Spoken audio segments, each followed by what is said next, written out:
नमस्कार शेतकरी मित्रांनो, ही माहिती तुमच्यासाठी अतिशय महत्त्वपूर्ण आहे। तुम्ही जर पीएम किसान योजनेअंतर्गत लाभ घेत असाल तर 16व्या हप्त्यासाठी जे शेतकरी पात्र असणार नाहीत याविषयी सुद्धा स्पष्टपणे माहिती पीएम किसान योजनेच्या अधिकृत पोर्टलवरती देण्यात आलेली आहे। अनेक लाभार्थ्यांना हप्ता मिळत नाही। अनेक लाभार्थी 15व्या हप्त्यापासून, 14व्या हप्त्यापासून, 13व्या हप्त्यापासून, 12व्या हप्त्यापासून वंचित आहेत। मग या ठिकाणी काही निकष देण्यात आलेले आहेत। या निकषामध्ये तुम्ही खरंच बसणार नाहीत का? 15वा हप्ता किती तारखेला आला होता हा उल्लेख देखील स्पष्टपणे करण्यात आलेला आहे। त्यानंतर आता जो येणारा हप्ता आहे तो कोणत्या महिन्यात आणि किती तारखेला येऊ शकतो या संदर्भात सुद्धा उल्लेख या ठिकाणी करण्यात आलेला आहे। मित्रांनो, 20-21 मध्ये डिसेंबर मध्ये मिळाला होता, 22 मध्ये सुद्धा डिसेंबर मार्च मध्ये मिळाला होता आणि 23 मध्ये सुद्धा डिसेंबर ते मार्च या कालावधीमध्ये मिळालेला होता। म्हणजेच डिसेंबर ते मार्च म्हणजे डिसेंबर महिना तर आता संपत आलेला आहे। जानेवारी, फेब्रुवारी, मार्च या 3 महिन्यामध्ये कधी पण 16वा हप्ता येऊ शकतो। परंतु 16व्या हप्त्यासाठी जे शेतकरी वंचित राहणार आहेत ते शेतकरी कोणकोणते असणार आहेत? आतापर्यंत जर तुम्हाला हप्ता मिळालेला नसेल तर या कॅटेगरीत तुम्ही बसता का हे समजून घ्या। या योजनेच्या अपात्रतेचे निकष काय असणार आहेत हे समजून घ्या। उच्च आर्थिक श्रेणीतील व्यक्ती या योजनेच्या लाभासाठी पात्र असणार नाहीत। यामध्ये पहिल्या नंबरला देण्यात आलेले आहे सर्व संस्थात्मक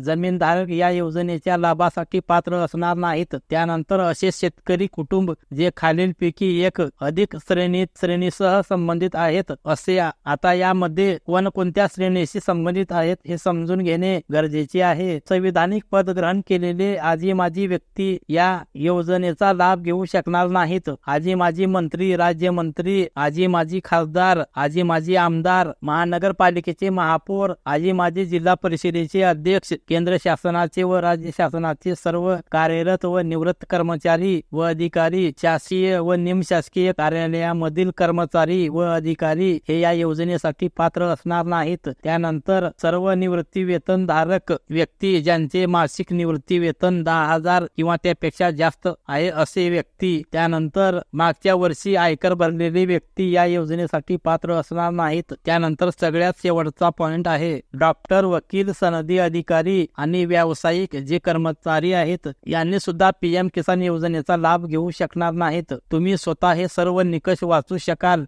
pmkisan.gov.in या संकेतस्थळाला भेट द्या, गुगल मध्ये सर्च करा। मित्रांनो, अतिशय महत्त्वपूर्ण ही माहिती आहे। ही माहिती तुम्हाला नक्की उपयोगी पडेल अशी आशा करतो। पुन्हा भेटूया नवीन माहितीसह, नवीन अपडेट्ससह। धन्यवाद। जय हिंद, जय महाराष्ट्र।